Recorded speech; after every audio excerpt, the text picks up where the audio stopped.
Ci troviamo nel Museo della Montagna Sarda di Arezzo e siamo qui per presentare le ricostruzioni della mostra dell'Associazione Impronte di Storia e Historical Traces. Qua potete vedere la ricostruzione di una torre nuragica come doveva essere in origine, quindi completa del suo terrazzo con ballatoio in legno sorretto da mensoloni.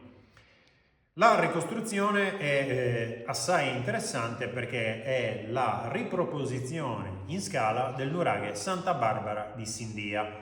Un nuraghe molto interessante poiché è dotato, così si può osservare nel paramento esterno, di numerosi fori con un andamento a spirale in cui si presume fossero alloggiate delle travi e per tale motivo definiti fori pontai o buche pontaie.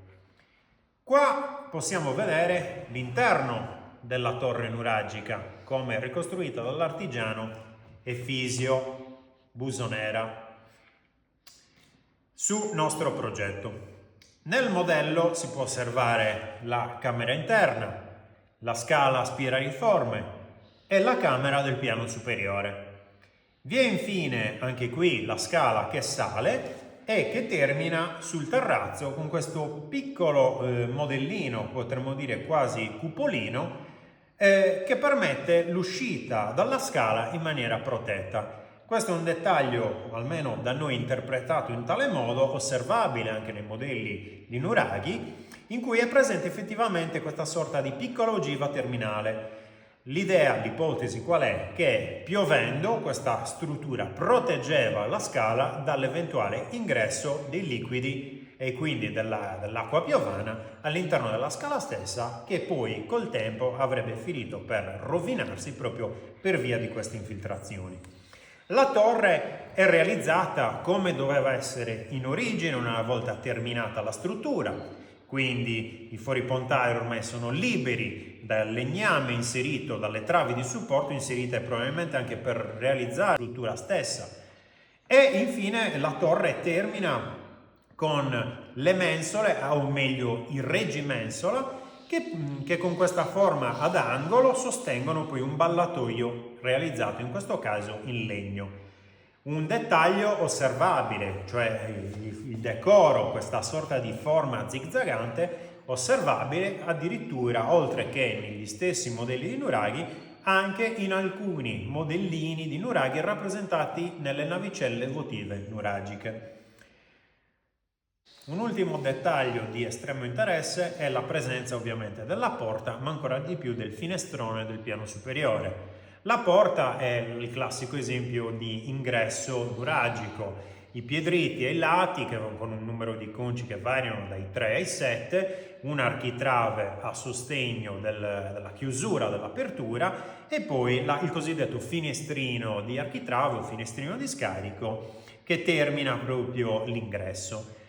Poi in maniera, in questo caso, abbastanza centrata, in altri casi si osserva invece una certa variante tra, come dire, l'orientamento dell'ingresso e l'orientamento del finestrone. In questo caso il finestrone è esattamente in linea con l'ingresso e presenta una serie di dettagli abbastanza interessanti, tra cui la lavorazione dello stesso architrave posto a chiusura del finestrone, ma addirittura sui lati sono presenti degli incavi che si presume potevano essere utilizzati anche come degli incastri utili per una finestra o comunque per una chiusura in legno con cui tappare letteralmente questa apertura. Un ultimo dettaglio di estremo interesse è la presenza ovviamente della porta, ma ancora di più del finestrone del piano superiore. La porta è il classico esempio di ingresso nuragico. I piedriti ai lati, che con un numero di conci che variano dai 3 ai 7, un architrave a sostegno della chiusura, dell'apertura, e poi il cosiddetto finestrino di architrave o finestrino di scarico che termina proprio l'ingresso. Poi in maniera, in questo caso, abbastanza centrata, in altri casi si osserva invece una certa variante tra, come dire, l'orientamento dell'ingresso e l'orientamento del finestrone. In questo caso il finestrone è esattamente in linea con l'ingresso e presenta una serie di dettagli abbastanza interessanti, tra cui la lavorazione dello stesso architrave posto a chiusura del finestrone, ma addirittura sui lati sono presenti degli incavi che si presume potevano essere utilizzati anche come degli incastri utili per una finestra o comunque per una chiusura in legno con cui tappare letteralmente questa apertura.